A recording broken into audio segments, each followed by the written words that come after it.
Have you ever heard the verse, children will be your leaders and women will rule over you, and wondered, what does that actually mean?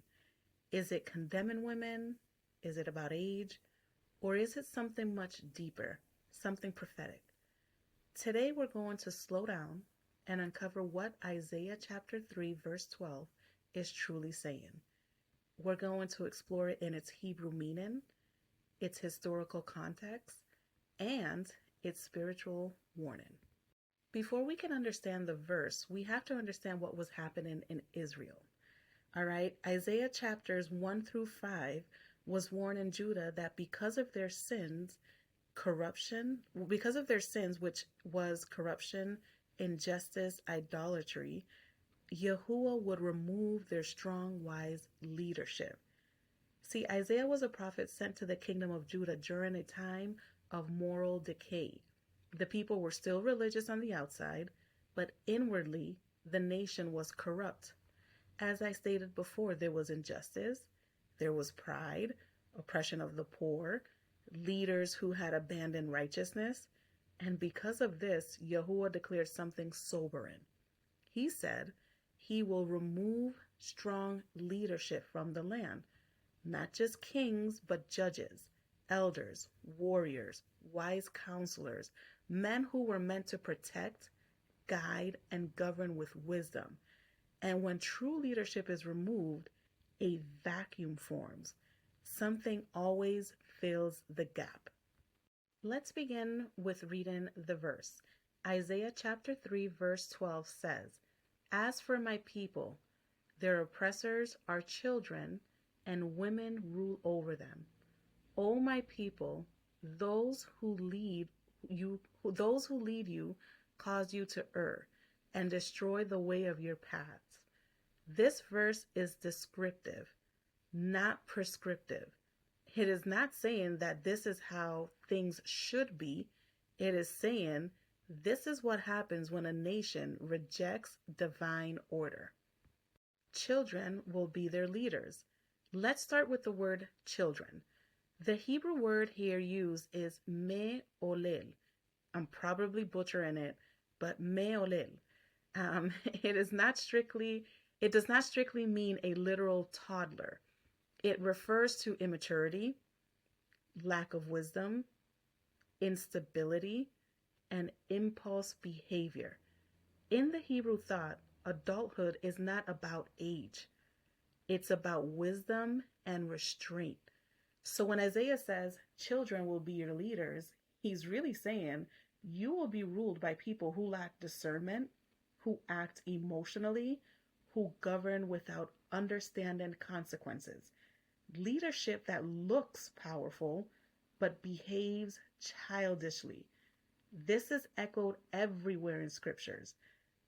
Let's take Ecclesiastes 10:16 for example, that says, "Woe to you, O land, when your king is a child." That is a sign of judgment on that nation. Now let's address the part that often causes discomfort. The verse says, "Women will rule over you." This is not an insult to women. Scriptures actually honors women deeply. Deborah was a judge and prophetess. Esther saved her people. Huldah was consulted by kings. Priscilla taught theology. So in this verse, what is Isaiah doing here? He is using symbolic language rooted in ancient Israel's social structure. In that culture, men were responsible for civil leadership, warfare, and governance. Women were honored for nurture, wisdom, and household strength. When Isaiah says women will rule over you, he is describing an inversion of order. Not because women are incapable. Let me make that clear. He's not saying that because women are incapable of leadership. It is a judgment on absent, weak, corrupt male leadership. In other words, when men abandon responsibility, someone else must step in, and that is a sign of societal collapse. The leadership will be out of order, The societal structure will be inverted as a sign of judgment.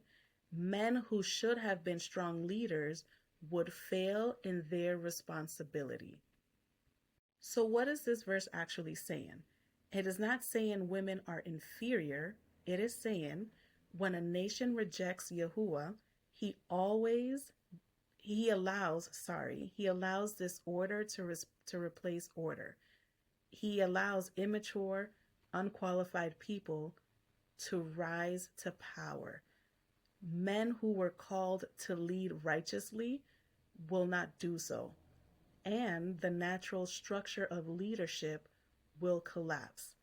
It is similar to Romans chapter 1, verse 28, when Yahuwah says, gives them over. He gives them over to the consequences of rejecting his divine order of things. So Isaiah 3:12 is not a ban that women cannot lead. It is describing chaos and judgment, but it's not a command. The heart of the passage is not about gender. It is about order versus chaos. Isaiah continues, those who lead you cause you to err and destroy the way of your paths.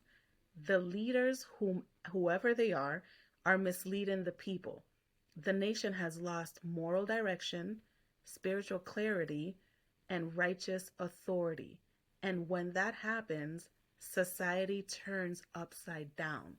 The elders are ignored, the immature rise up, the structure collapses. This is what judgment looks like in Scripture.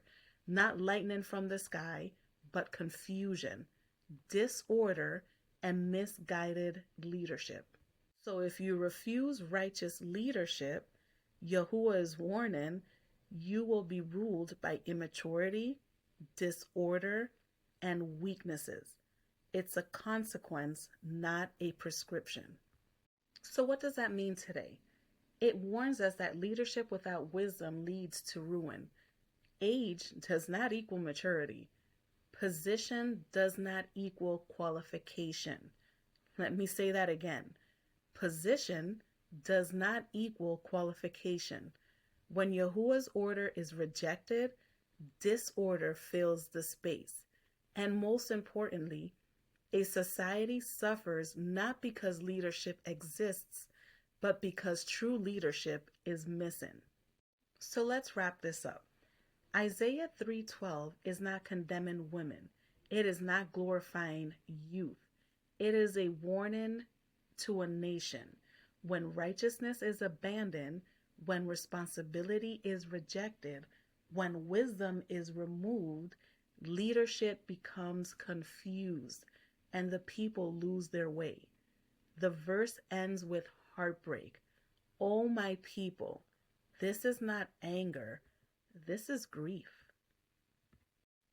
So if this message resonated with you, take a moment to reflect, not on others, but on the times we live in.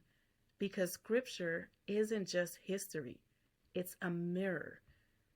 Thank you for listening, and until next time, stay watchful and seek wisdom.